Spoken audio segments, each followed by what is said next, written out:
रानी बेटी राज करे।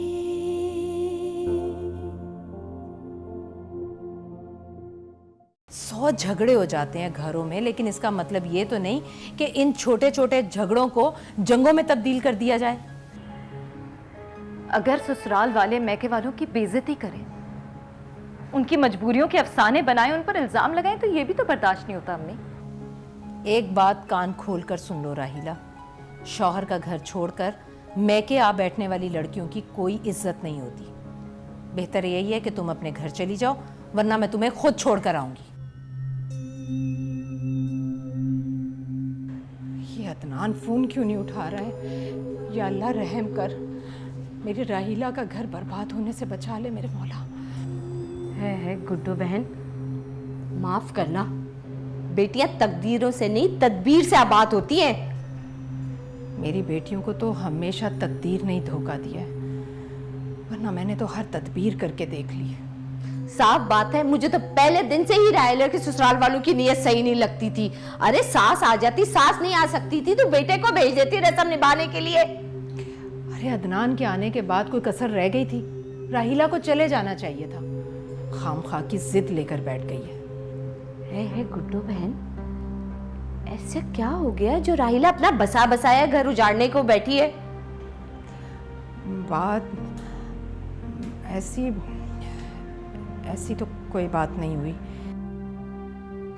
गुड्डू बहन कुछ छुपा रही हो मुझसे। नहीं, मैं भला क्यों छुपाऊंगी? खैर है, मत बताओ। लेकिन मैंने भी दुनिया देखी है, ससुराल वाले कब तक लड़की के नखरे उठाएंगे? एक वक्त आता है हथेली पे तलाक रखते हैं और ये जा वो जा। हाँ,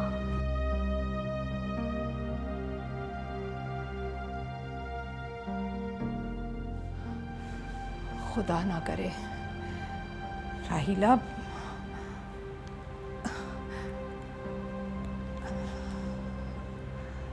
अदनान।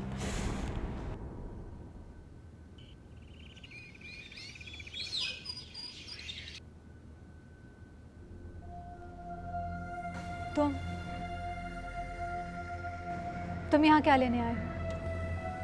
भाभी, मैं जानता हूँ आपको भाई का इंतजार होगा, लेकिन तुम्हारे भाई ने तो आने से इनकार कर दिया ना, फिर तुम यहाँ क्यों आए हो? ऐसी बात नहीं है भाभी। भाई आपसे नाराज तो जरूर हैं, लेकिन आपको अपनी जात से अलहदा करने का सोच भी नहीं सकते। मेरी जात की उस घर में कितनी अहमियत है?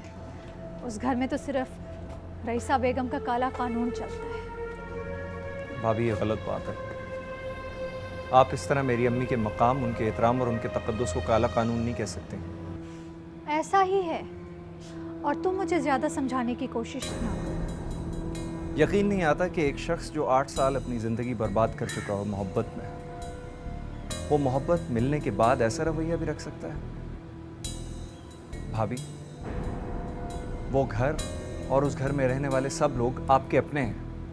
अब मैं किसी के बहलावे में आने वाली नहीं हूँ। एक बात और, सब कान खोल के सुनो। मैं उस घर में तुम्हारी अम्मी के साथ 1 मिनट भी नहीं रहूंगी। अगर जहाज़ेब को मेरी ज़रूरत है तो मुझे अलग से घर लेके दे, वरना तुम जाओ यहाँ से।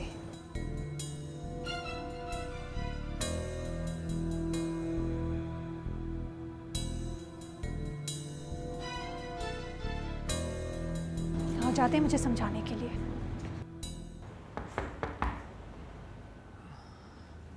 अम्मी, आप? बैठो बेटा, तुम्हारी तबीयत कैसी है? मैं तो ठीक हूँ, लेकिन आप इस वक्त? मैं क्या करूं बेटा, मैं तो राहिला की वजह से बहुत परेशान हूँ। मुझे तो कुछ समझ में नहीं आ रहा। देखिए अम्मी, राहिला इस वक्त गुस्से में, कम से कम आप तो जिद ना करें। मुझे तो बहुत डर लग रहा है कहीं उसकी जिद। नहीं, ऐसा कुछ नहीं हो। अदनान राहिला से बहुत मोहब्बत करता है, वो उसका इंतजार करेगा। इंतजार? वो क्यों करेगा इंतजार? वो तो बेकसूर है। ये तो खामखा में राहिला ने जिद पकड़ रखी है। अच्छा, आप परेशान ना हो, मैं खुद बात करूंगा उससे। बस बेटा, मैं तो ये चाहती हूँ कि राहिला अपने घर में आबाद रहे और बस।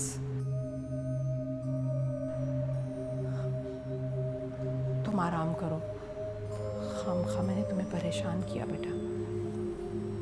ठीक है।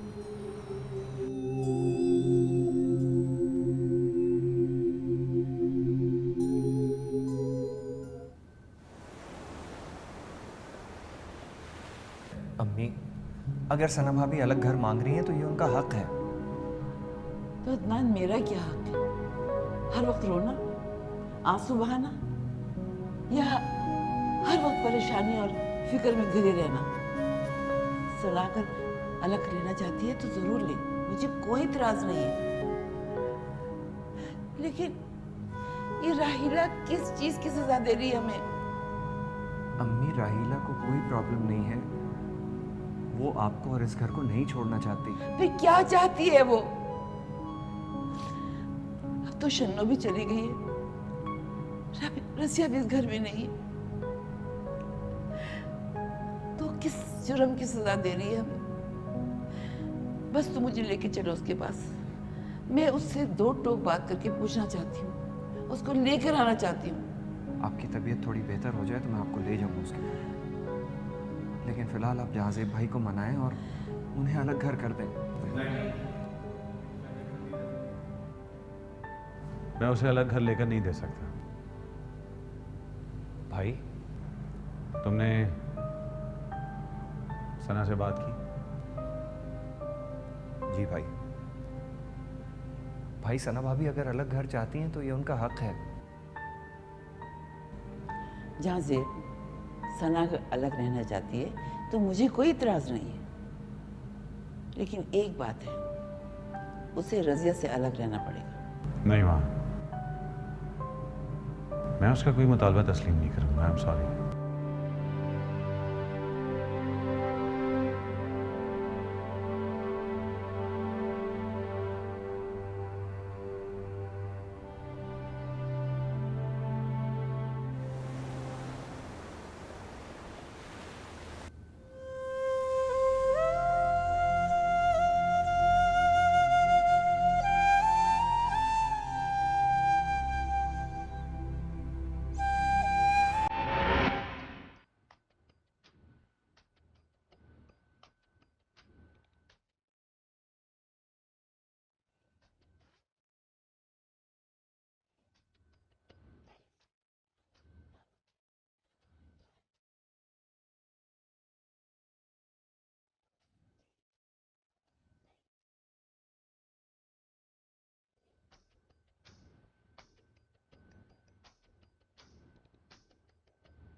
बड़ा ज़हीन होगा वो शख्स जिसने ये रस्में बनाई थी।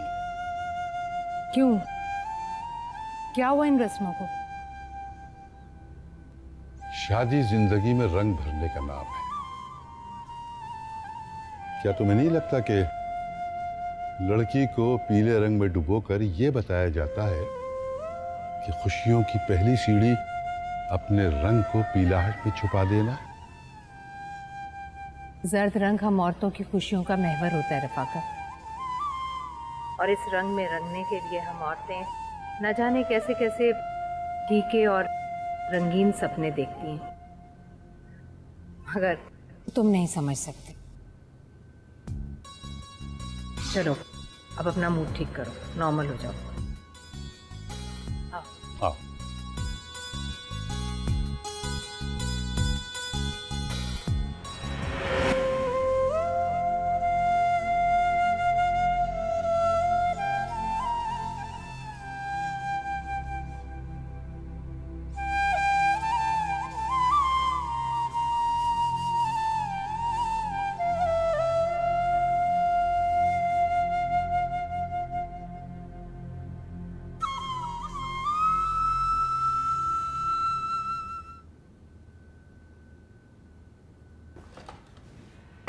अरे भाभी, ये घर में इतना सन्नाटा क्यों है?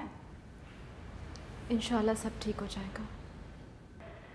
इस राहिला ने तो इस घर में आके टेंशन ही फैला दी अच्छी खासी। कैसी बातें कर रही हो तुम? पागल हो गई हो क्या? अरे ठीक ही तो कह रही हूँ भाभी, आप भी बहुत भोली हैं। ये राहिला सिर्फ ये मकान लिखवाने के चक्करों में है। ऐसा कुछ भी नहीं है। उसको क्या ज़रूरत है कि वो ये सब कुछ करे?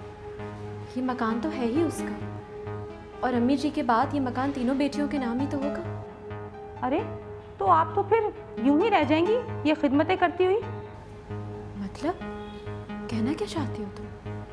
ठीक ही तो कह रही हूँ भाभी, ये जो आप ख्वाब देखे बैठी हुई है ना, ये कभी भी पूरा नहीं होगा।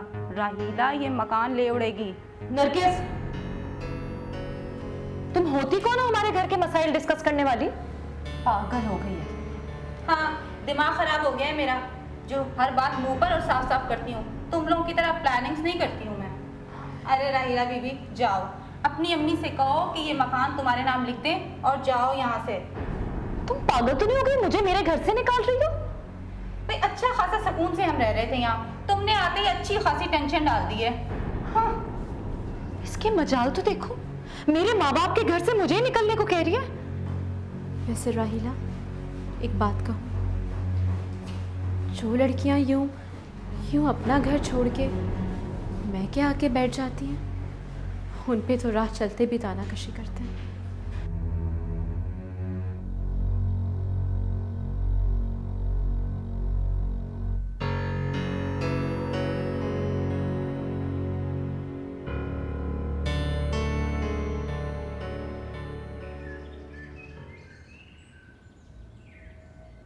आप लोगों ने तो कभी उसे दिल से कबूल किया ही नहीं था, और वहाँ आपकी नज़रों में तो वो आज भी उतनी हकीर है जितनी 9 साल पहले थी। अगर वो मेरी नज़र में हकीर और काबिल नफरत होती ना, 9 साल बाद भी मैं से बहू की हैसियत से कबूल ना करती। हाँ तो कहाँ कबूल किया है आपने उसे? आप लोगों की बातों में आकर तो मैं भी उसे उलझ पड़ा हूँ। भाई आप भाभी को लेके आ जाएं, वो जो चाहती हैं मानकर उन्हें यहाँ ले आएं। अरे वो इस घर का बंटवारा चाहती है, रिश्तों का बंटवारा चाहती है। भाई का घर आबाद करने के लिए आप ये सितम भी सह लें। कैसे कैसे सितम सहूं? मुझसे नहीं बर्दाश्त होते अब ये सितम, और ना मेरा दिल साथ देता है। अम्मी आप तो हौसला रखें। हमेशा आपने ना सना कोई कसूरवार ठहराया है, जबकि राहिला का भी उतना ही कसूर था। लेकिन राहिला के लिए तो आपके दिल और घर के दरवाजे आज भी खुले हुए हैं। हाँ, मुझे राहिला का इंतजार है, क्योंकि इसने इस घर की भलाई की खातिर अपने आप को बर्बाद कर दिया, लेकिन इस घर का बंटवारा नहीं चाहा कभी। ठीक, अगर आपके दिलों में उसकी कोई जगह ही नहीं है तो मैं आज ही अपना और सना का किस्सा पाक कर लेता हूँ। भाई भाई रुको इसको, जाओ। भाई मेरी बात सुने भाई।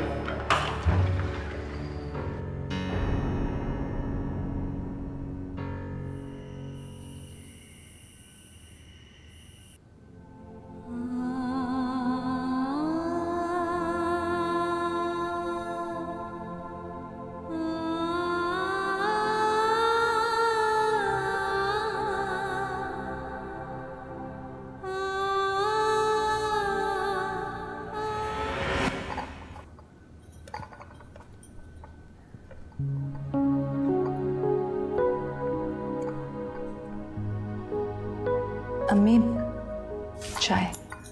मुझे नहीं पीनी चाय। आप नाराज हैं? देखो बेटा, दुनिया में सबसे प्यारी दोस्ती माँ बेटी की होती है, और तुमने इस दोस्ती के नाम पर मुझे धोखा दिया है। तुमने बहू बनकर इस घर की इज्जत को दांव पर लगाया। अब मैं किस किस को बताऊंगी कि झांसेब और अनम की शादी नहीं हो रही? अनम ने कहा तो है कि झांसेब भाई की शादी में आकर वो सबको जवाब खुद ही दे देगी। वो बहुत समझदार और बहुत सुलझी हुई लड़की है अम्मी। वो तो बहुत खुश है कि झांसेब भाई को उनकी खोई हुई मोहब्बत मिल गई है। यही तो धोखा दिया है तुमने मुझे। एक खुले जहन की, खुश मिजाज, खुश इखलाक लड़की को ठुकरा कर मैं कुएं की मेंढक को कर लिया हूँ, जिसका ना खानदान है ना नाम है। उसके पास झांसेब भाई की मोहब्बत तो है, उनकी पसंद तो है। अगर अनम ना मिली होती तो शायद झांसेब की खातिर में इस लड़की को ले भी आती, मगर अब क्या अम्मी? पहले आप दुआएं मांगती थी कि सना मिल जाए, और जब अब मिल गई है तो आप उसे ठुकरा रही हैं। झांसेब भाई को कोई एक और रोग लगा रही हैं। अच्छा, मुझे अब लेक्चर नहीं तो। मेरे एनजीओ के लोग, मेरे हल्का अहबाब के लोगों, सबको पता है। किसको जवाब दूंगी कि ये शादी नहीं हो रही है? आप सिर्फ झांसेब भाई के बारे में क्यों नहीं सोच रही हैं? उनकी अजियत का मदावा नहीं करेंगी जो उन्होंने सना की जुदाई में उठाई है? उसके जख्मों का मदावा तो शकीला बन गई थी, और झांसेब के जख्मों पर मरहम अनम रख गई। अब तो मुझे लेक्चर मत दो, जाओ यहाँ से। अच्छा, आपके लिए नाश्ता लगवाऊं? मुझे नहीं करना नाश्ता। तुमने विटामिन लिए? नहीं, मैंने भी विटामिन्स नहीं लेने। अच्छा, लगाओ नाश्ता। तुम भी मुझे ब्लैकमेल करती रहती।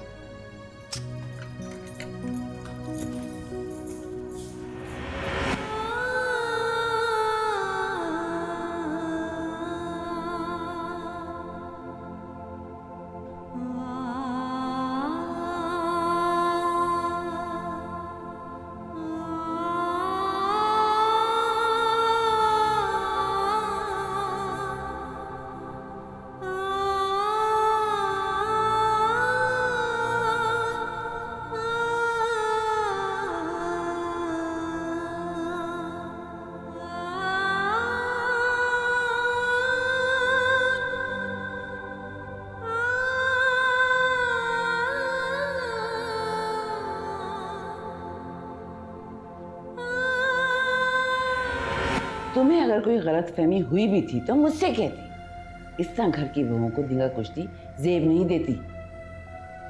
घर की बहुओं के माँ बाप को जलील भी नहीं किया जाता अम्मी। आप फिर से एक और आस्तीन का सांप पाल चुकी हैं, और मुझे लगता है कि इस दफा इस सांप का वार मैं बनूंगी। ये भी तो हो सकता है कि इस बार तुम मेरी आस्तीन में सांप बनकर बैठी हो। क्या अम्मी? मैं? आप मुझसे नाराज हैं, ठीक।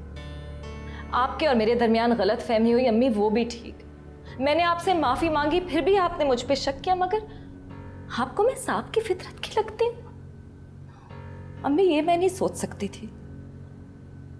ऐसी बदगुमानी और बेअदबारी के साथ मैं इस घर में नहीं रह सकती अम्मी। मैं ये घर छोड़कर जा रही हूँ, और आप अदनान को बता दीजिएगा कि मैं यहाँ लौट कर नहीं आऊंगी। खबरदार, तुमने इस घर से बाहर कदम निकाला तो। जिस घर में मेरी माँ की इज्जत की धज्जियां उड़ा दी जाए, वो घर मेरा कैसे हो सकता है अम्मी? ठीक है, अगर तुम्हें जाना है तो शौक से जाओ, लेकिन अदनान के आने के बाद फिर मैं तुम्हें नहीं रोकूंगी।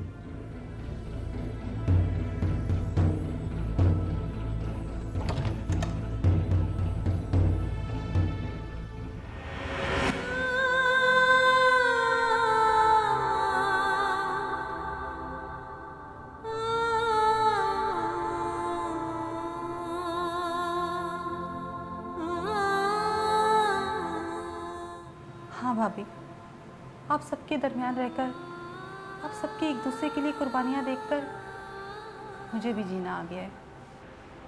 तो तुमने ये सब कुछ राहिला को इसलिए कहा कि? हाँ भाभी, इसीलिए सुनाया था उसे कि उसे एहसास हो जाए कि अपना घर अपना होता है, वो कोई बेवकूफ़ी ना करे। रानी बेटी राज करे।